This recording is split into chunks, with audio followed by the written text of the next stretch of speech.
Chief Minister Jagdish Shettar of Karnataka will be meeting K.S. Ishwarappa, former Chief Minister Sadanand Gowda and many other leaders today. Karnataka's ruling BJP will be deciding on action that is to be taken against 14 of its assembly members for defying a diktat to stay away from the formal launch of rebel B.S. Yediyurappa's new party.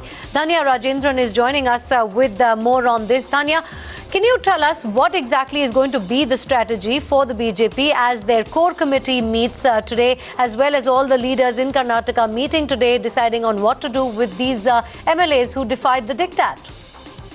The BJP's core committee is meeting in Belgaum today. They will of course discuss the issue of 14 MLAs and 7 members of Legislative Council who attended Yediyurappa's Karnataka Janata Party's launch in Haveri.